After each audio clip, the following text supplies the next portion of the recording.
Gyvenimas egzistuoja trijose būsenose – fizinėje būsenoje, astralinėje pusiau materialinėje bei dvasinėje. Tokia yra kosminės realybės istorija. Gyvenimas kosmose egzistuoja taip pat trijose būsenose. Gyvenimą materialinėje erdvėje jūs žinote, galite jį stebėti, jausti, matyti bei gyventi. Tačiau gyvendami materialinėje erdvėje, jūs taip pat gyvenate šios planetos astralinėje, mentalinėje, o žmonės, kurie dvasiškai vystosi, dar ir dvasinėje erdvėje. Visa tai egzistuoja šioje planetoje. Kiekviena erdvė turi 7 lygius. Kiekvienas lygis sudaro savo vibracinį sudedamosios procesą. Astralinė erdvė susideda iš 7 lygių. Mentalinė ir dvasinė erdvė taip pat susideda iš 7 lygių. Viskas būdinga būtent šiai planetai. Taigi, 7 padaugindami iš 7 gauname 49 lygius. Kiekviena erdvė bei lygis turi savo informacinę, grotelių pavydalo, vibracijų sudedamosios struktūrą, turinčią savyje talpos sistemą talpinančią vibracijų būseną.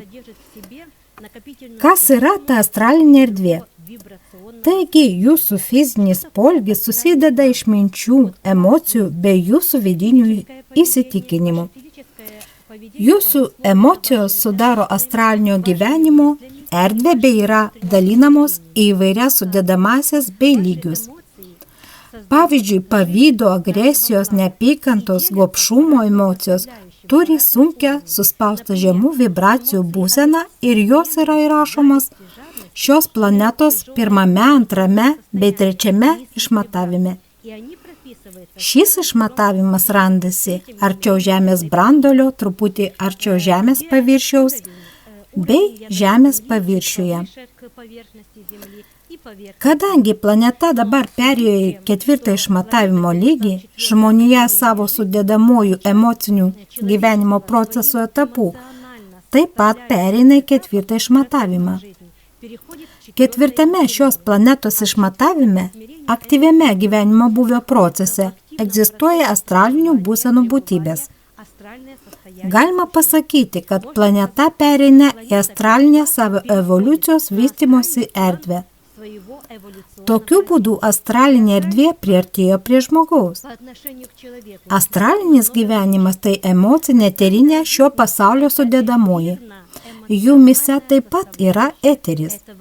Tai reiškia, kad jūsų emocijos, jūsų emocinis spinduliavimas, kuris spinduliuoja bangą, bei eterinė būsena, sukuria eterinės astralinės būtybės šioje planetoje. Kuomet jūs patirite vienokius ar kitokius jausmus bei emocijas, visa tai sudaro matomą astralinės, o taip pat ir mentalinės erdvės pasaulį. Kodėl taip vyksta? Astralinė ir mentalinė erdvė yra neatskiriamos. Bet kuri jūsų emocija yra paremta tam tikra mintimi ir vienareikšmiškai su ją sąveikauja. Astralinė erdvė turi 7 išmatavimus bei 7 lygius. Pirmas agresyviausias ir labiausiai griaunantis, jūs vadinate šią būseną pragaro buveinę. Ir aukščiausias astralinės erdvės išmatavimas tai džiaugsmo ir meilės būsenos, kurios sąveikauja su mentalinė bei dvasinė šios planetos erdvėmis, o tuo pačiu su jumis. Tai reiškia, jūs gyvenate fizinėme lygyje, tuo pačiu metu gyvenate visose šiuose lygiuose. Būtent dabar, šiuo esamu metu, jumise yra visi šie kūnai. Jūs turite astralinį kūną, kurį aš jūs moku matyti, turite mentalinį kūną, o taip pat turite 4 dvasinius kūnus. Na ir paskutinis, tai jūsų fizinis kūnas.